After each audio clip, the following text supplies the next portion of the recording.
Oke, halo. Welcome back to my YouTube channel guys. Jadi malam ini aku mau ceritakan proses kelanjutannya yang aku kerja di Singapura. Jadi proses apa, saya mau bilang proses yang kedua, tapi agak gimana gitu. Jadi ini lanjutan dari vlog yang pertama, vlog dari video YouTube yang pertama. Oke, saya sudah punya catatan seperti biasanya supaya saya tidak kehilangan arah. Ya, yang pertama adalah cerita waktu saya baru sampai di bandara. Jadi akhirnya saya sudah berangkat dari Surabaya dan sampai di Bandara Changi Airport, Singapura. Dan kalian tahu, saya itu nggak pernah ke Singapura sebelumnya, dan saya itu tidak tahu Singapura seperti apa, dan saya itu hari itu berangkatnya sendiri. Dan saya bingung, saya juga tidak dikasih tahu sama agensi Indonesia kalau sampai di Changi itu harus ngapain. Mereka itu cuma bilang kalau kalau kamu sampai di bandara nanti ada yang jemput, cuma seperti itu. Terus yang lebih parahnya, saya nggak bawa duit dolar. Duit saya di dompet itu sisa 60.000 dan itu duit rupiah. Dan saya bisa ngomong bahasa Inggris, tapi karena baru pertama kali ke luar negeri, jadi saya nggak berani dong ngomong bahasa Inggris. Saya juga nggak berani tanya, sangat takut. Jadi akhirnya saya keluar dari pesawat, saya pakai feeling, saya pakai feeling kiri atau kanan ya. Oh, kok banyak orang ya ke sebelah kiri. Terus saya mau tanya ke orang yang di bandara, tapi saya takut.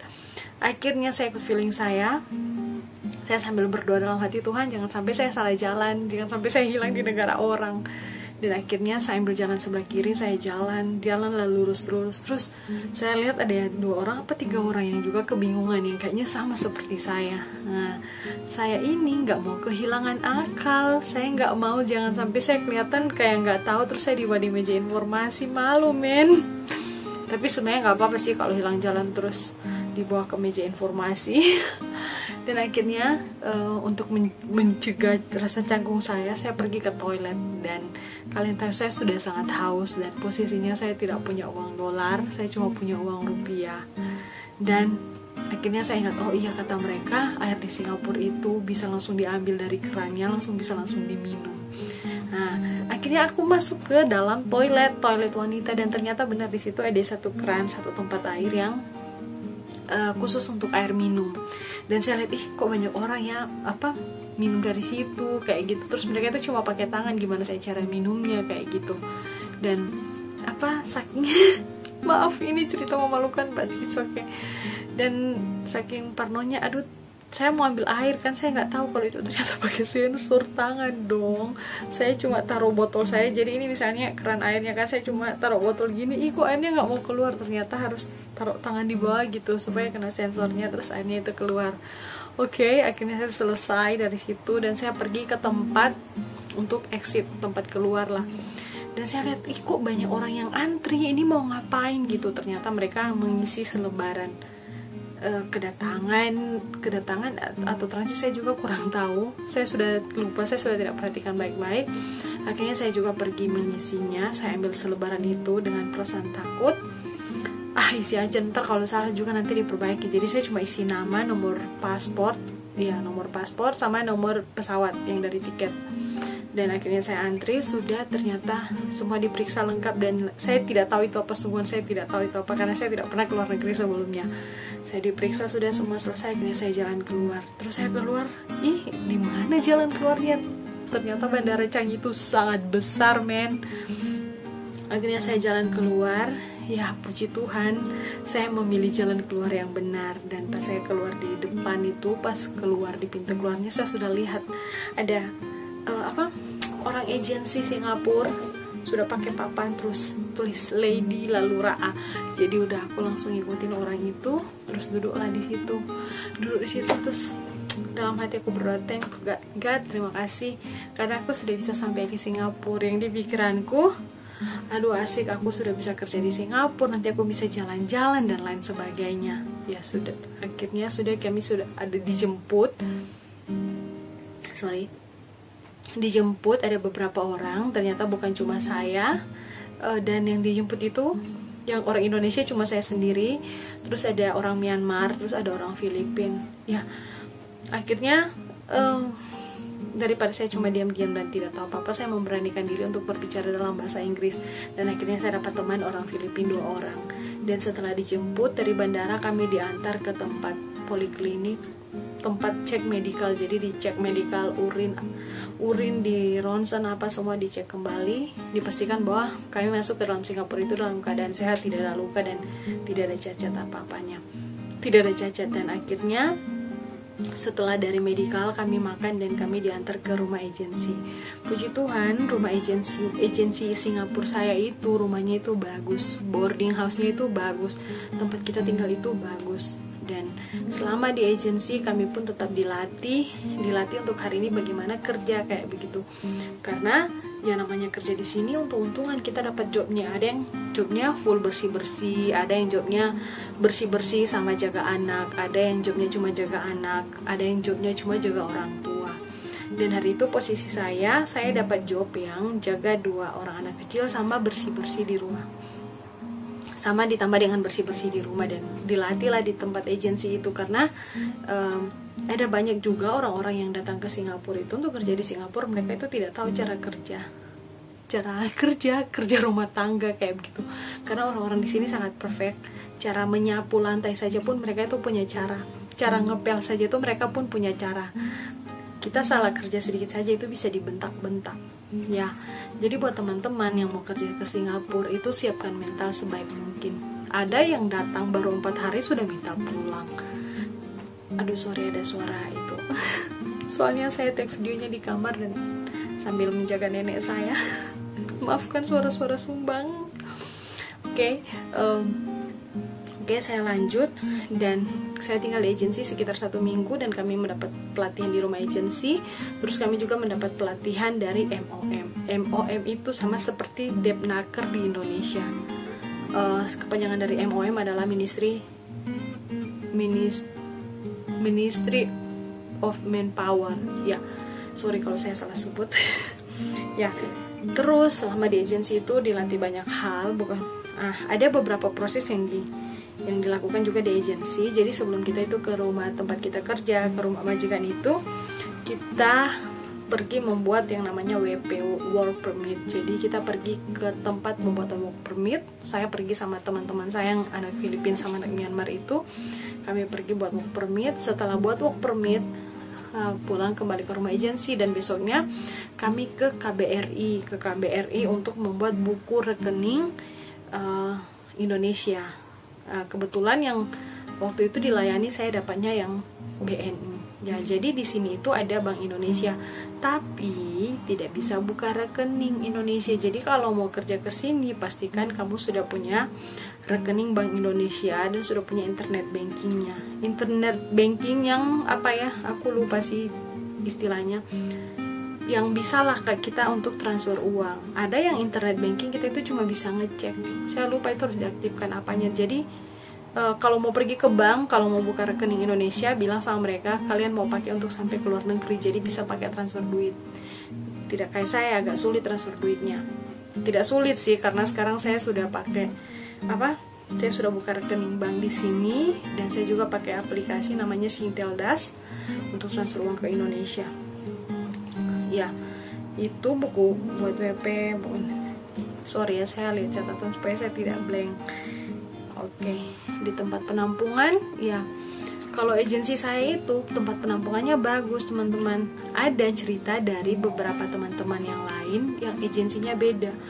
Mereka itu tinggalnya itu, ya ampun, kayak ayam, maksudnya banyak, rame kayak gitu. Tapi kalau di agensinya saya itu tidak. Jadi anak-anak yang datang itu datang langsung keluar. Tapi di agensi yang lain ada yang datang ditumpuk di situ. Mereka belum dapat majikan, mereka belum dapat job, sudah datang ke Singapura baru cari job. Jadi makanya sangat banyak dan sangat ramai. Makanya ada cerita kalau di tempat penampungan itu hati-hati karena bisa saja uang kita itu hilang. Kita yang tidak berkutu punya kutu. Orang Singapura, kita itu kalau mau kerja ke Singapura, kalau kita punya kutu itu mereka nggak mau, mereka bisa langsung pulangkan kita. Orang Singapura itu mereka takut sama kecoa, cicak, nyamuk, ya seperti itulah. Dan akhirnya setelah proses WP saya selesai, saya sudah punya buku rekening. Akhirnya saya dijemput sama majikan saya di agensi. Dan saya dibawa sama majikan saya mulailah bekerja di tempat pekerjaan saya yang pertama.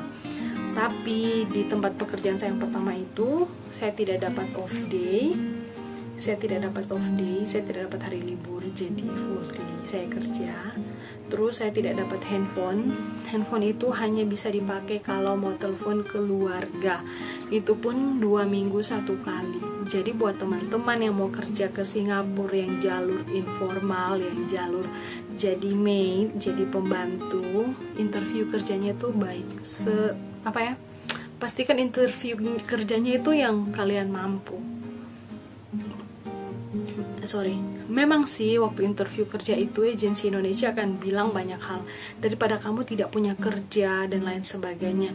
Ya saya tidak mau bilang apa yang mereka buat itu salah juga, mungkin mereka juga melihat pribadi kita, jadi mereka sarankan untuk kalau kerja serius. Karena kalau kita itu pakai agensi dari Indonesia, ini saya kasih tahu ya, kalau kita pakai agensi dari Indonesia terus kita dikirim ke Singapura baru 4 hari 1 minggu terus kita sudah minta pulang, itu kita harus bayar agensi Indonesia itu sekitar 36 juta sampai 40 juta. Jadi kalau mau kerja ke Singapura lebih baik pikir baik-baik. Jangan sampai sudah kerja ke Singapura, sudah pergi ke Hong Kong, sudah pergi ke Taiwan, terus kita tidak tahan akhirnya pulang dan kita mengeluarkan uang yang lebih banyak, yang lebih besar. Ya, dan untuk orang-orang yang sudah pernah kerja Singapura, Hong Kong dan Taiwan, mereka itu tahu orang-orang di Singapura itu sangat strict. Jadi lebih baik saya mau kasih tahu, pikir 2, 3, 5, 10 kali untuk mau kerja ke Singapura. Ya. Jadi majikan yang pertama itu cuma boleh pegang handphonenya seperti itu, dan bahkan saya itu tidak boleh keluar di teras rumah. Saya tidak boleh hanya untuk ke depan gitu, terus tidak minta izin. Itu saya dimarah. Ya. Saya mau cerita tentang, tapi kayaknya kurang etis ya, tapi pokoknya nggak enak lah. Jadi di tempat pekerjaan saya yang pertama itu saya tidurnya jam 2 malam, kadang jam 2 malam, kadang jam 1 malam. Kerja paling cepat selesai itu jam 11. Itu kita kerja selesai jam 11 saja itu sudah diomongi katanya kerja kita itu lambat. Pokoknya susah. Singkat cerita, saya di tempat yang pertama itu saya sangat depresi karena saya tidak boleh keluar. Bahkan saya kalau mau jajan, pulang jajanan saya harus diperiksa. Itu sangat tidak enak. Dan akhirnya tapi saya tetap kerja sih di tempat kerja itu selama 8 bulan karena saya pikir ada potongan gaji. Oh iya, kita kerja ke Singapura itu ada potongan gaji tergantung agensi. Kalau waktu itu saya potongan gajinya 6 bulan. Jadi gaji basicnya itu $550, lembur per hari itu dibayarnya $23. Jadi kalau semuanya itu sekitar 623 karena tidak ada libur ya hari Minggu. $623 itu standarnya sih. Tapi kalau yang sudah pernah kerja di luar negeri kayak teman saya itu, dia sudah pernah kerja di Abu Dhabi dan lain sebagainya, itu gajinya bisa $900, jauh lebih besar daripada gajinya saya ya. Jadi ada potongan, waktu itu potongannya saya itu 6 bulan. Jadi bulan pertama itu saya hanya terima $50. Dengar baik-baik, saya cuma terima $50. Bulan kedua sampai bulan ke-6 saya cuma terima $80. Dan barang-barang di sini itu sangat mahal. Jadi kalau teman-teman mau kerja ke Singapura, mau kerja ke luar negeri, saya bilang sekali lagi, pikirkan baik-baik, apalagi yang jalur informal. Kalau memang sudah nekat mau kerja ke sini, pastikan mental kalian itu benar-benar tahan banting. Ya, karena banyak yang minta pulang dan akhirnya harus bayar kayak begitu kan, kasihan. Terus apa lagi ya yang saya mau cerita? Ya akhirnya saya di majikan pertama itu 8 bulan dan akhirnya saya minta pindah. Dan kita itu kalau mau minta pindah majikan, kita itu harus punya yang namanya release paper dari majikan yang pertama, dari bos yang pertama. Karena kalau tidak ada release paper dari bos yang pertama, kita tidak bisa melanjutkan bekerja di Singapura, kita tidak bisa cari kerja lagi. Jadi bos itu, majikan itu punya kuasa untuk memulangkan kita ke Indonesia. Jadi kalau mau pindah kerja, pikirkan baik-baik dan harus ngomong baik-baik ya, punya hubungan yang baik lah sama bos kita kayak gitu. Dan kalau hubungannya kita kurang bagus ya, untung sih bos itu mau tanda tangan release papernya untuk kita itu bisa pindah pekerjaan, bisa pindah ke majikan yang baru.